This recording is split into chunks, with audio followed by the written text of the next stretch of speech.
Chapter 5. Reconditioning the body to a new mind. In this chapter, we're going to discuss how to do a breathing technique we use before we start many of our meditations. I'm going to explain it in detail here because understanding how this works is vital to your ability to truly change your energy and free your body from the past.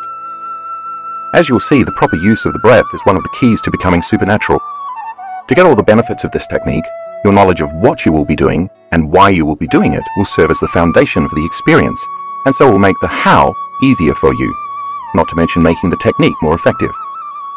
Once you understand the physiology of how this particular breath works, you will be able to assign meaning to the activity, put more attention behind it, do it properly, and experience all the benefits of using breath to pull the mind out of the body, and then recondition your body to a new mind.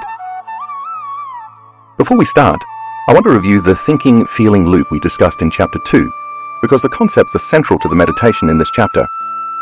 As you will recall, thoughts cause biochemical reactions in your brain that release chemical signals, and those chemical signals make the body feel exactly the way you were just thinking. Those feelings then cause you to generate more thoughts that make you feel the same way you were just thinking.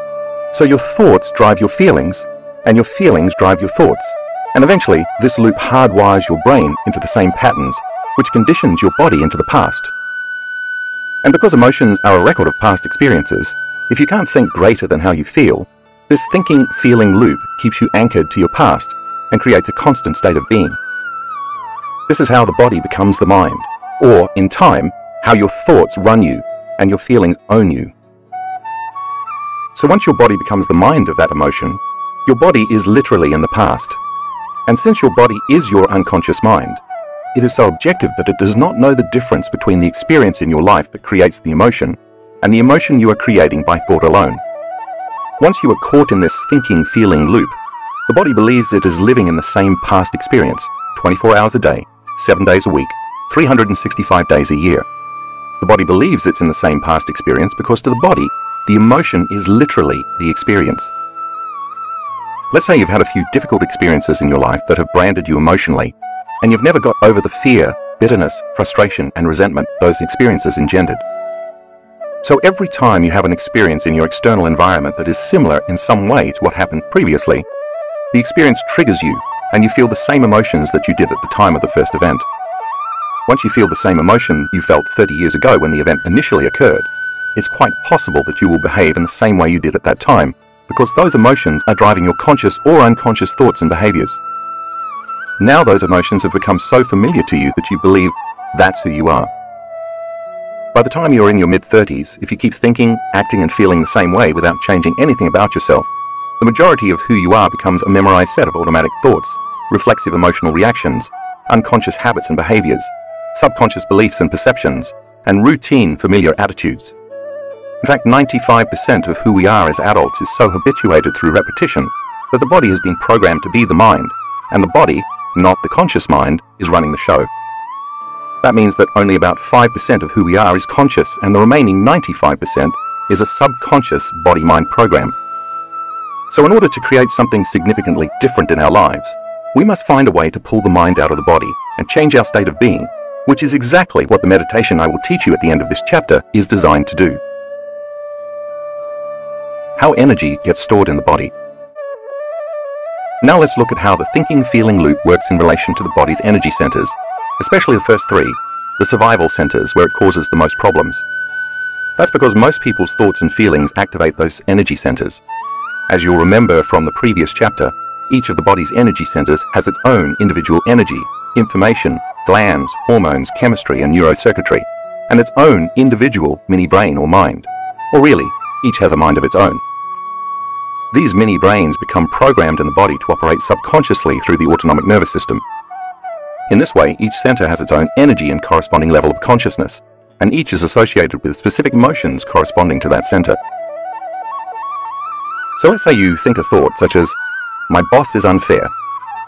Figure 5.1 depicts how thinking that thought turns on a neurological network in your brain. Then you have another thought, "I'm underpaid," and you turn on a second neurological network. Then you think, "I'm overworked," and now you're off to the races. Because mind is the brain in action, if you keep thinking more thoughts along the same lines, and you activate enough networks of neurons firing in tandem, in a specific sequence, pattern, and combination, You produce a level of mind which then creates an internal representation or an image of yourself in your brain's frontal lobe. That's where you can make your internal thoughts more real than your outer environment. In this case, you'll see yourself as an angry person. If you accept, believe, and surrender to that idea, that concept, or that image without any analysis, the neurotransmitters, chemical messages that send information between neurons in your brain that produce that level of mind, begin to influence neuropeptides, which are the chemical messengers created by the autonomic nervous system within the limbic brain. Think of neuropeptides as molecules of emotion. Those neuropeptides signal hormonal centers, in this case turning on the adrenal glands in the third energy center. As the adrenal glands release their hormones, you're feeling pretty ticked off, and you broadcast a specific energy signature through the third energy center that in effect carries the message, "Send me another reason to feel the way I'm already feeling. Send me another reason to feel angry." As this center becomes activated, it produces a specific frequency that carries a particular message. Your brain monitors your chemical state, and the moment you feel angry, it's going to think more corresponding thoughts equal to how you feel. "My boss is such a jerk. I should quit my job. What an idiot driver. My coworker stole my idea. I'm right and everyone else is wrong." It fires and wires similar circuits in the same way over and over again. And if you turn on enough of those circuits, you keep producing that same level of mind. This reaffirms your identity with the same image in your forebrain. And then the limbic brain creates more of the same neuropeptides, which then signal the same hormones from your third energy center, and you start to feel even more angry and frustrated, which then influences you to think more of the same corresponding thoughts. The cycle can go on for decades, whether what you're thinking is justified or not, and then the redundancy of that cycle hardwires the brain into a certain pattern, in this case, the pattern of anger, and repeatedly conditions the body emotionally into the past. The body becomes the mind of anger, so the anger is no longer in the mind, that's in your brain, the 5% of your thought that is conscious, but instead, the emotion of anger becomes stored as energy in the body-mind, the 95% of your mind that is subconscious. Because it's subconscious, you're not aware that you are doing this, but that is exactly what is happening. So all that emotion, which was originally created from thought, because all thoughts have a corresponding energy, becomes stored as energy in the body, stuck in the third center, the solar plexus. This stored energy produces a corresponding biological effect.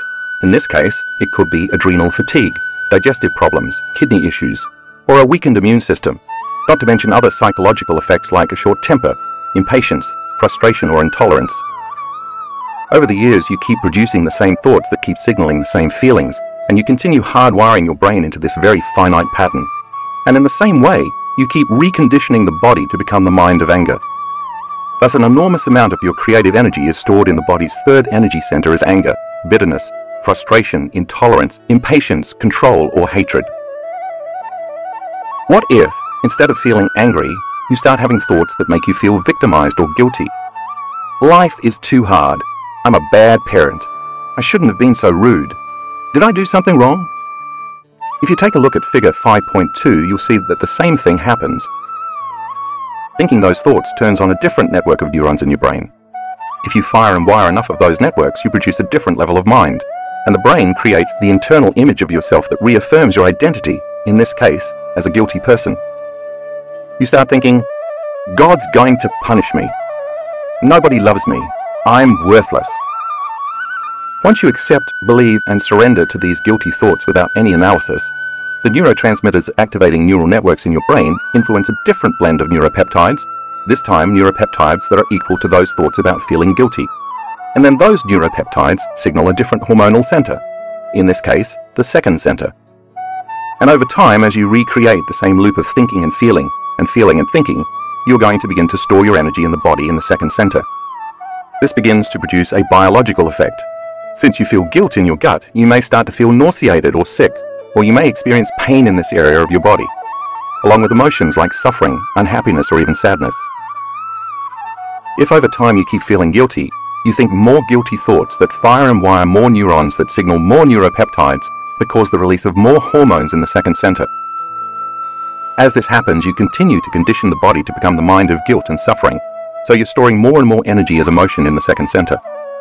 You also continue to broadcast a specific energetic signature carrying specific information through the second energy center into your body's energy field. So now let's say that you start having a totally different set of thoughts. What happens if you have sexual fantasies about someone? Now you're turning on a different network of neurons in your brain, and you're producing a different level of mind. And just as before, if you get enough of those networks firing and wiring, you're going to get a different internal representation in the frontal lobe of your brain. And once the thought or image you are paying attention to becomes more real than your outer world, in that moment the thought literally becomes the experience, and the end product of that experience is the corresponding feeling. As a result, your body gets turned on. That center now is activated with a specific energy carrying a specific message or intent, which then turns on the individual plexus of neurons in that center to produce a specific mind, which then signals genes in the corresponding glands to make chemicals and hormones equal to those thoughts. Now you're convinced you're the stud or vixen of the universe. And if you accept, believe, and surrender to that thought or image of yourself without any analysis, then those neurotransmitters in the brain will begin to influence a different blend of neuropeptides in the limbic brain. They'll signal hormones in the first energy center, programming the autonomic nervous system to prepare that center to become activated. I think you're very familiar with the biological effects that happen next.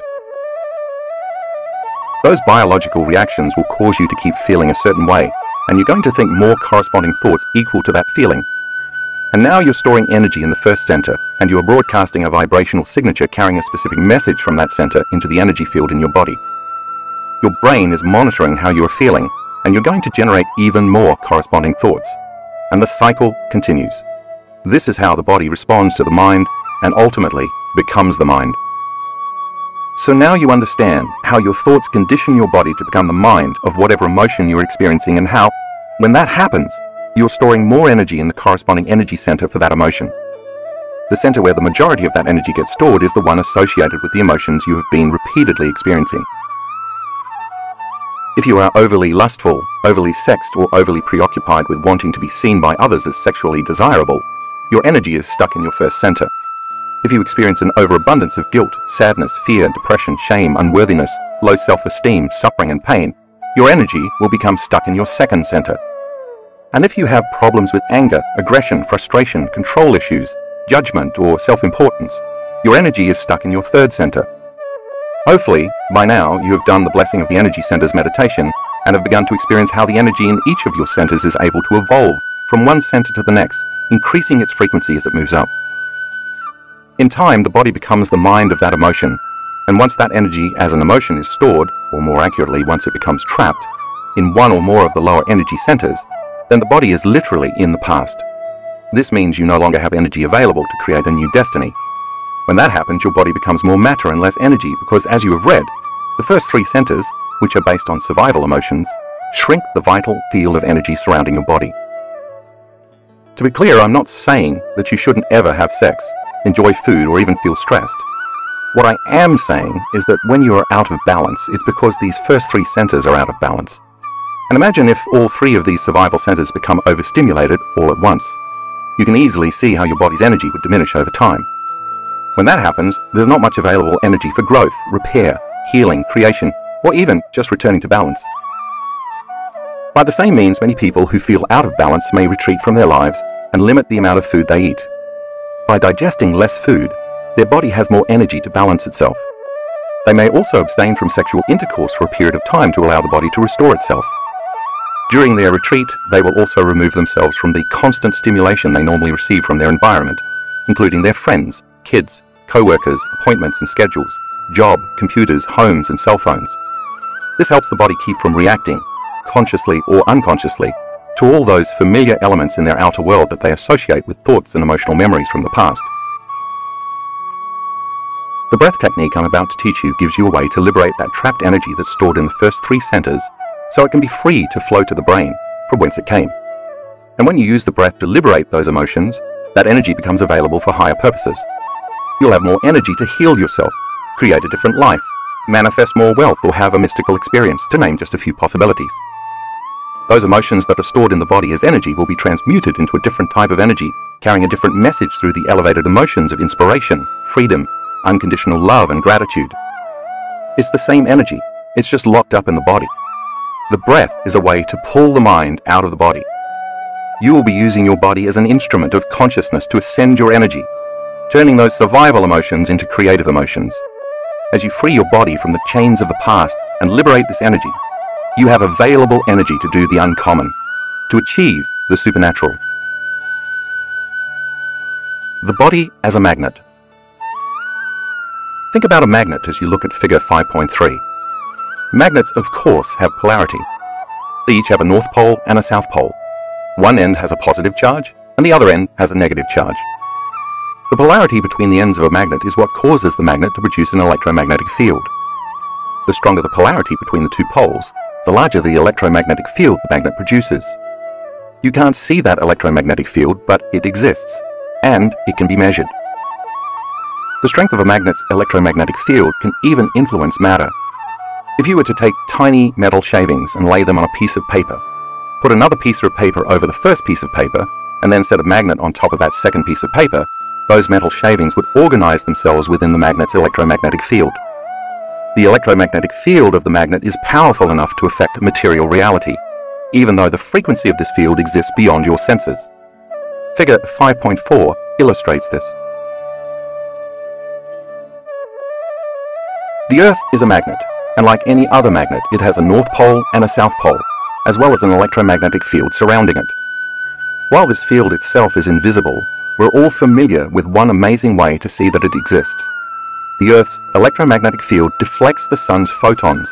During a solar flare or mass coronal ejection, that field deflects trillions of tons of photons hurled towards the Earth in a pulsating, colorful phenomenon known as the Northern Lights. Your body is also a magnet. Ancient cultures, especially Asian cultures, have known this for thousands of years. Your north pole is your mind and brain, and your south pole is your body at the base of your spine. When you're living by the hormones of stress, the emotions of survival, or when you're overutilizing the other two survival energy centers, you are constantly drawing energy from this invisible field. The energy then no longer flows through the body because the body, in survival mode, is pulling the energy from the field and storing it in the body, specifically in the first three energy centers. This is what happens when the thinking-feeling loop we talked about earlier is activated. If this goes on long enough, the body won't have any electrical charge running through it at all, and without an electrical charge, it can't create the field of electromagnetic energy that normally surrounds it. When that happens, the body is no longer like a magnet. Now it's like a piece of ordinary metal, a magnet that's lost its charge. As you can see in figure 5.5, the body then becomes more matter and less energy, or more particle and less wave. Of course, if there were a way to get this energy that's stored in the first three centers moving again, the current would resume flowing and the body would recreate the electromagnetic field. The breath does just that. It gives us a way to pull the mind out of the body and to move all that stored energy from the first three centers up the spine to the brain, restoring the electromagnetic field surrounding the body. Once that happens, we can use that energy for things other than survival. Let's take a look at the way our physical bodies are constructed so we can understand what makes that possible. Take a look at figure 5.6. You have a bone at the base of your spine called your sacrum that looks like an upside-down triangle with a plateau on the top. On the top of that flat surface sits the spinal column, which extends all the way up to your skull. Inside that closed system is the central nervous system, which is made up of the brain and the spinal cord.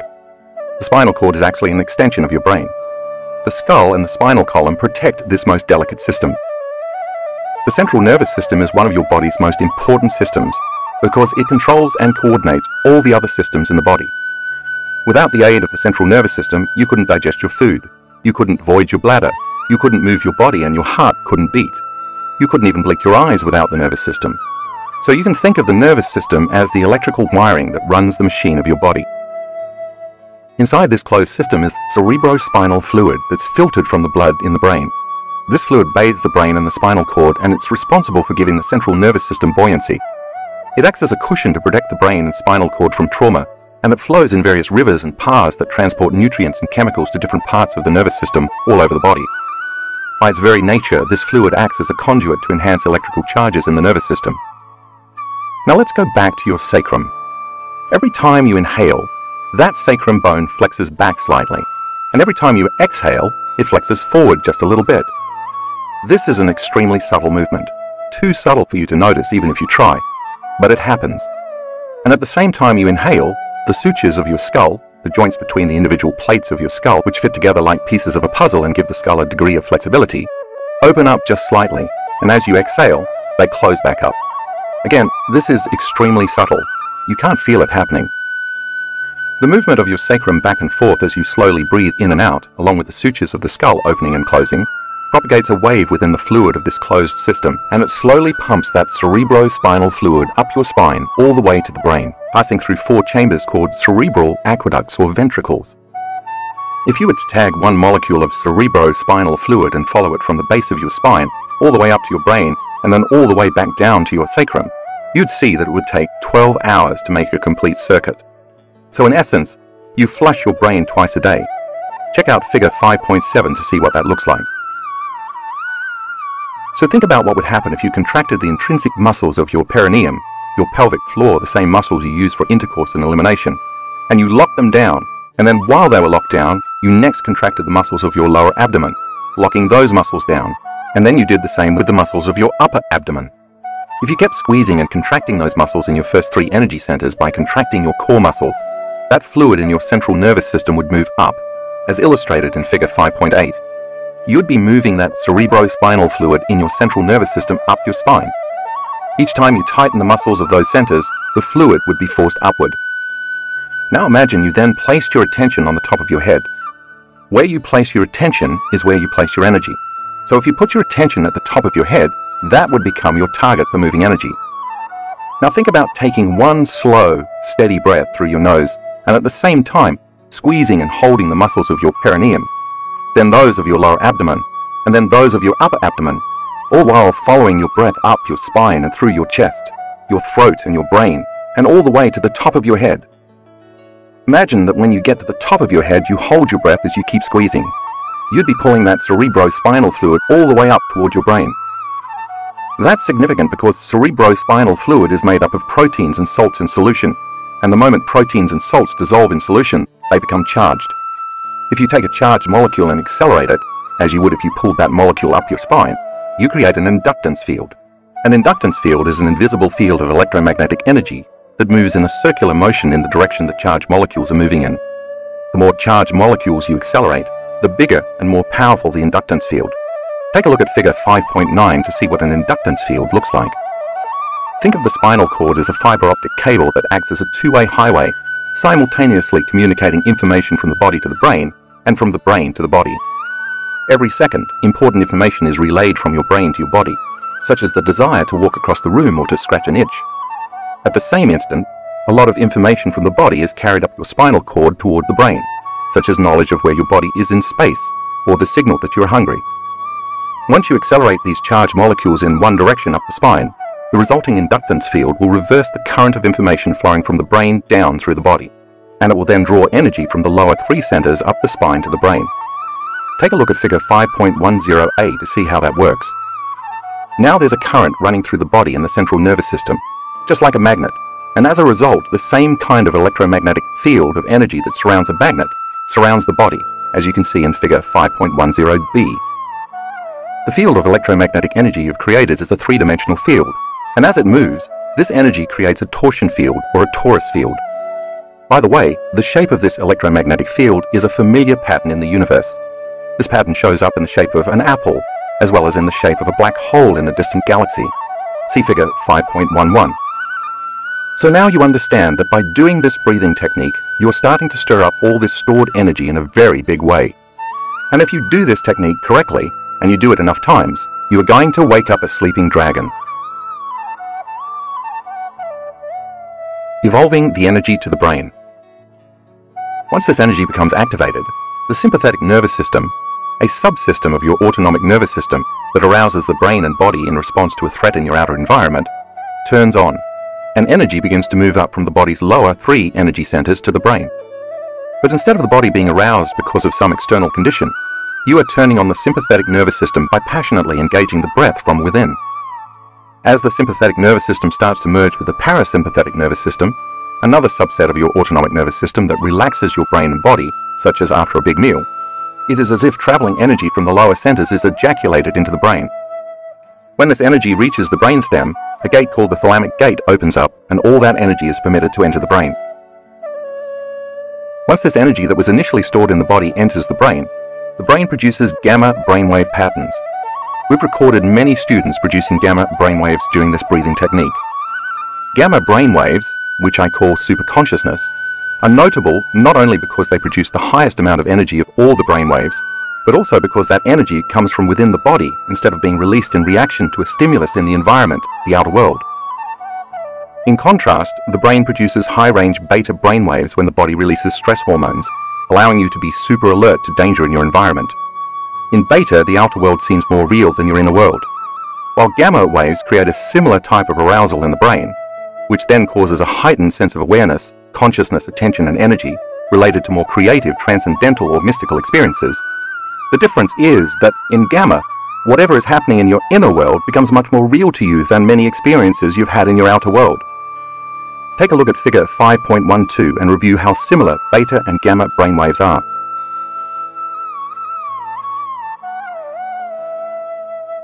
Many of our students who do this breath technique produce significant high beta brainwaves on their way to the gamma range, the highest frequency brainwaves, or they may simply stay in these very high level beta states.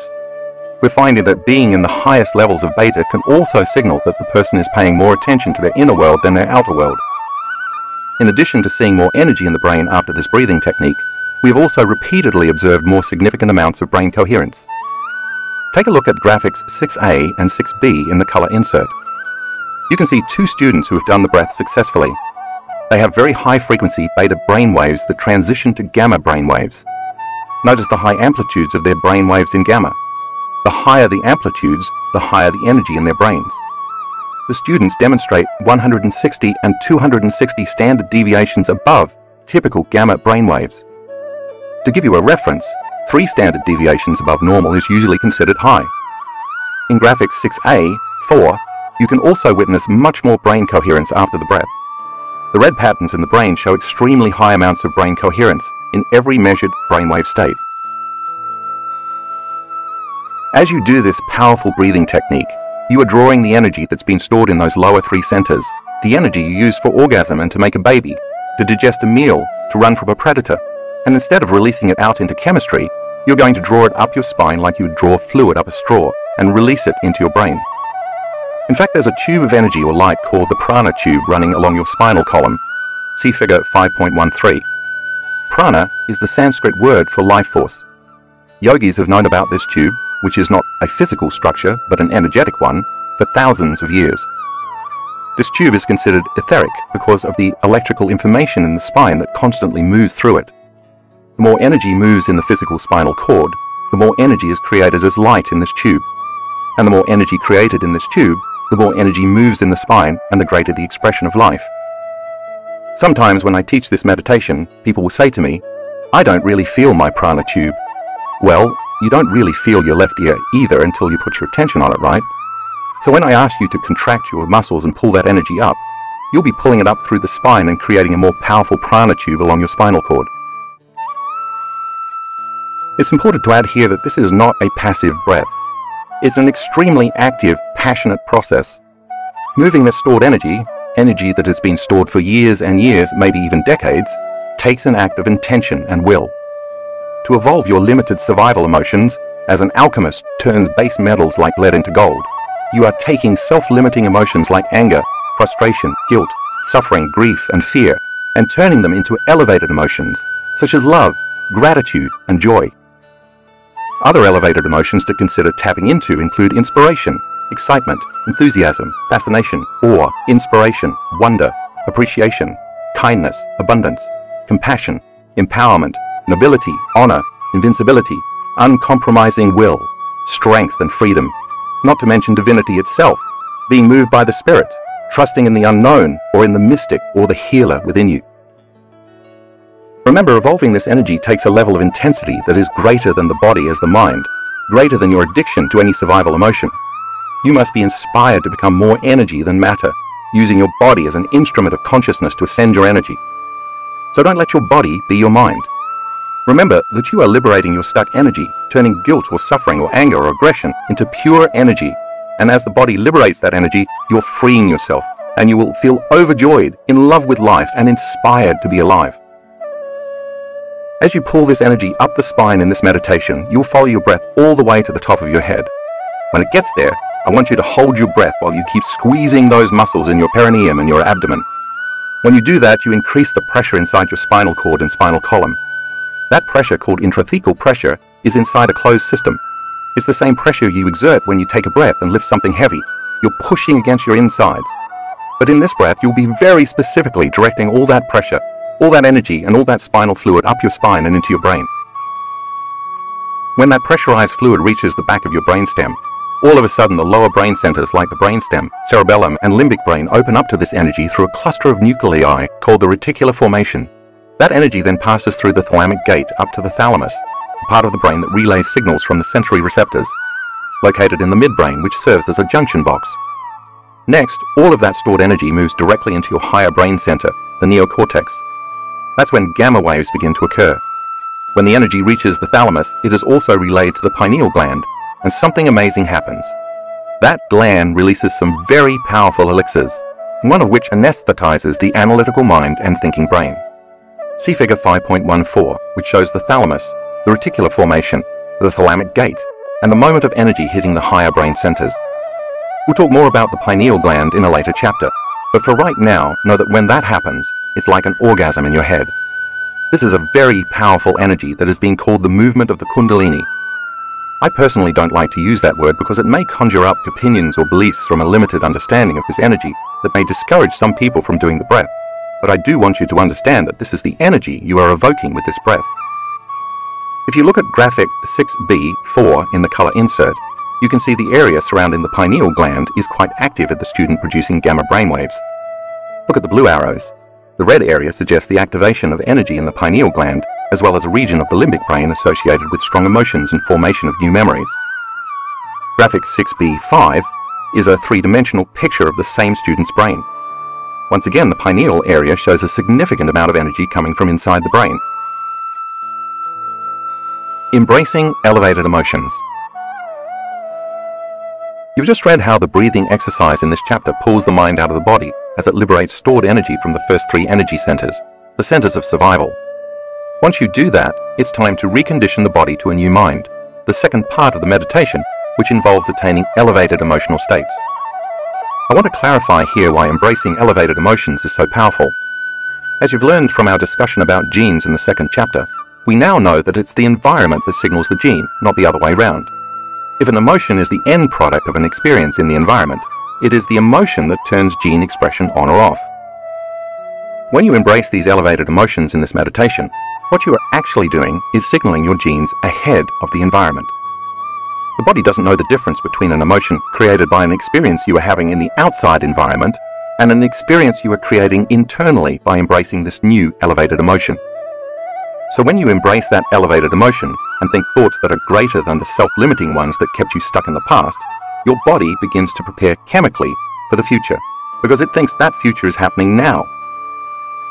In other words, if you do the meditation correctly enough times, the body responds as though the healing or any condition you are manifesting in your environment has already taken place. These elevated emotions have a higher and faster frequency than more base emotions like guilt, fear, jealousy, and anger. And since all frequency carries information, when we change the frequency, we change our energy. That new energy can then carry new information, a new consciousness or set of intentions or thoughts. The more elevated the emotion, the faster the frequency, and the more you feel like energy instead of matter. And the more energy becomes available to create a more coherent energy field, shifting further away from disease and more towards health, or for that matter, towards signaling any gene. When your emotions are self-limiting, on the other hand, they have a lower frequency, and you feel more like matter instead of energy. And then it takes more time to create change in your life. Here's an example. If at some point in the past you were shocked, betrayed, or traumatized by an event with a high emotional charge that has left you feeling pain or sadness or fear, chances are that experience has been branded into your biology in numerous ways. It's also possible that the genes that were activated by this experience might keep your body from healing. So in order for you to change your body into a new genetic expression, the inner emotion you create has to be greater than the emotion from the past outer experience. The energy of your empowerment or the amplitude of your inspiration must be greater than your pain or sadness. Now you are changing the inner environment of the body, which is the outer environment of the cell. The genes for health can be upregulated, while the genes for disease can be downregulated. The more profound the emotion, the louder you're knocking on your genetic door, and the more you're going to signal those genes to change the structure and function of your body. That's how it works. We can actually prove this because in one of our 2017 advanced workshops in Tampa, we measured gene expression in a randomized selection of 30 workshop participants. The results showed that our students were able to significantly change the expression of 8 genes over the course of the 4-day workshop by changing their internal states. There is only one possibility in 20 that the results were due to chance. That's the threshold of significance that statisticians usually use. The functions of these genes are far-ranging. They're involved in neurogenesis, the growth of new neurons in response to novel experiences and learning, protecting the body against various influences that tend to age cells, regulating cell repair, including the ability to move stem cells to those sites in the body where they are needed to repair damaged or aging tissue, building cellular structures, especially the cytoskeleton, the framework of rigid molecules that give our cells shape and form, eliminating free radicals and so decreasing oxidative stress associated with aging and many major health conditions, and helping our bodies identify and eliminate cancerous cells, thereby suppressing the growth of cancer tumors. Activating the genes for neurogenesis was particularly significant because most of the time our students were in meditation. They were so present in their inner world of imagination that their brains believed they were in the actual event. See figure 5.15 below to learn what each of these genes does and why it is important for our health. If our students have changed their gene expression by creating elevated emotions in just a few days, imagine what you can do if you practice this meditation for a few weeks. By using this breath technique to release the familiar emotions stored in the body from years of thinking and feeling the same way, and then by emotionally rehearsing new states every day, with practice, these unlimited emotions will become the new normal for you. Your brain will think different thoughts equal to those elevated emotions. Finally, by embracing these unlimited emotions instead of the same limited ones, when you understand that you are signaling new genes and making new proteins that are responsible for the change in structure and function of your body, you can assign more meaning to what you are doing. That leads to a greater intention, which creates an even greater outcome. It is a scientific fact that we use about 1.5% of our DNA. The rest is called junk DNA. There is a principle in biology called endowment that holds that nature never wastes anything that it is not going to use. In other words, if the junk DNA is there, there must be a reason. Otherwise, nature, in its infinite wisdom, would have evolved it away. Because the universal law is, if you don't use it, you lose it. So think of your genes as a library of potentials. There are infinite combinations of gene variations that can be expressed in those latent genes. They are waiting for you to activate them. There are genes for an unlimited genius mind, for longevity, for immortality, for an uncompromising will, for the capacity to heal, for having mystical experiences, for regenerating tissues and organs, for activating the hormones of youth so you have greater energy and vitality, for photographic memory, and for doing the uncommon, just to name a few. It's all equal to your imagination and creativity.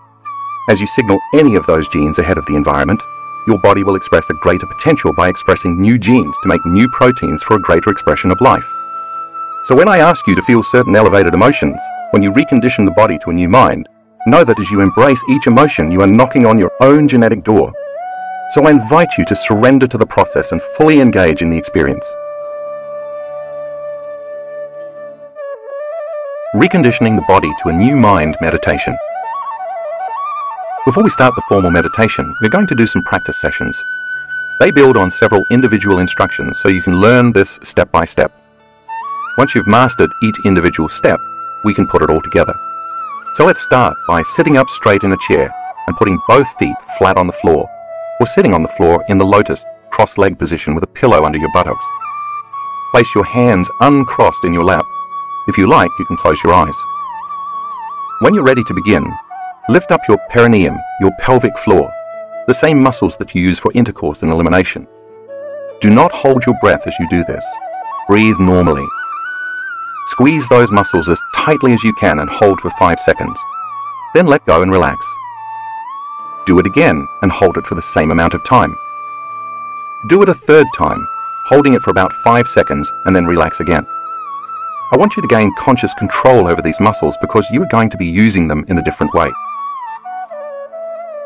Now, contract the same muscles in the perineum and at the same time, contract the muscles in your lower abdomen. Pull your lower abdomen up and in, locking down these first 2 centers. Hold for 5 seconds and then relax. Pull those same muscles up and in again and squeeze. Hold for 5 seconds again and then relax. Repeat this once more. Remember to keep breathing as you do this. Don't hold your breath. Now this next time, squeeze the muscles of your perineum and at the same time squeeze the muscles of your lower abdomen while also contracting the muscles of your upper abdomen. You're tightening your entire core now, the first 3 centers. Hold all of those muscles for 5 seconds and relax. Do this again, pulling the muscles in a little more this time. Hold for 5 seconds and then relax. Now do it one more time, and as you squeeze and hold those muscles, see if you can squeeze them a little tighter and lift them a little higher. Hold for a while and then relax. Since experience creates neurological networks in your brain, as you perform each step and build on the previous one, you are installing the neurological hardware in your brain in preparation for the experience. I am asking you to use the same muscles that you might have used for years, but now in a different way. This action will begin to milk these centers and liberate energy that's been stored in your body for a very long time. Now we're going to change it up. Take your finger and place it on the top of your head, and work your fingernail right into the center of your scalp so you will remember where that point is once you take your finger away. Remember that where you place your attention is where you place your energy, so that point is your target.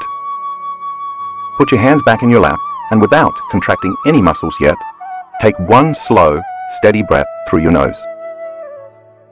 All I want you to do is follow your breath from your perineum, through your lower abdomen, through your upper abdomen, through the center of your chest, through your throat, through your brain, all the way to the top of your head where your finger was. When you get to the top of your head, hold your breath and keep your attention right on the top of your head and let your energy follow your awareness. Hold for about 10 seconds and then relax. Place your finger on the top of your head again, then take it away, and make sure you can feel that point without your finger there. Rest your hands on your thighs. Now do one more breath without contracting any muscles. This time, when you inhale through your nose, imagine you are pulling energy up that tube, like drawing fluid up a straw, all the way to the top of your head. When you get to the top of your head, hold your breath for about the same amount of time you did before, and let your energy follow your awareness. Then relax. Now it's time to start putting it all together. With this next breath, when you inhale through your nose, pull those muscles up and in at the exact same time. Start by locking the muscles of your perineum, engaging the muscles of your lower abdomen, and simultaneously contracting the muscles in your upper abdomen. And as you squeeze the muscles in each center, with the intention of pulling all that stored energy in the lower body into the brain, follow your breath through each of those 3 centers. As you continue to squeeze those muscles and lock those first 3 centers down, pull your breath up through your chest, the 4th center, then through your throat, the 5th center, then through your brain, the 6th center. Pull it all the way up to the top of your head. Keep your attention there and hold your breath as you keep squeezing your core muscles. Hold for about 10 seconds and then relax as you exhale. Repeat that breath at least 2 more times, tightening the muscles of your first 3 centers as you pull your breath up your spine through each energy center, all the way to the top of your head. Then hold your breath for a time and finally relax as you exhale. Remember, as you do this, you're using your body as an instrument of consciousness, and your full intent should be to pull the mind out of the body. You're liberating energy that has been locked in your lower 3 centers and moving it up to the higher centers where you can use it for healing your body or creating something new instead of just for survival. Practicing this many times so you are very familiar with these steps will be very useful before you begin several of the meditations in this book. Be patient with yourself. Just like learning anything for the first time, you have to do this many times before you truly master it. In the beginning, it may feel awkward because you have to synchronize the actions of your body with the intention of your mind. Eventually though, if you practice this technique enough, you will be able to coordinate all these steps into one motion. I'm aware there are many different breathing techniques, and you may well have had success with one or more of them in the past. Even so, I urge you to try this one, even if you already have some other favorite, because if you do something new, you can have a new experience. If you keep doing the same thing, you'll keep creating the same experience. and if you do nothing, you get nothing. Yet, this technique takes some real effort, but once you become more skilled, you'll see it's worth the effort and then some. You are now ready to begin the formal meditation. If you purchase my Reconditioning the Body to a New Mind CD or audio download from drjoedispenza.com, you'll find the recording includes a song I've specifically chosen to truly inspire you to raise your energy. As you listen, I want you to interpret the music as the movement of energy. If you do the meditation on your own, practice the breath while you listen to one inspiring song that's between 4 and 7 minutes long. Then open your focus, putting your attention on different parts of your body, as well as the space around those parts of the body. Next, unfold as pure consciousness into the unified field, staying in the generous present moment and becoming no body, no one, no thing, nowhere, and in no time. Now it's time to cultivate several elevated emotions one by one, emotionally rehearsing each. Remember, the more powerful your feelings, the more you are up-regulating your own genes. Bless your body, bless your life, bless your soul, bless your future as well as your past. Bless the challenges in your life and bless the intelligence within you that is giving you life. Finish by giving thanks for a new life before it has been made manifest.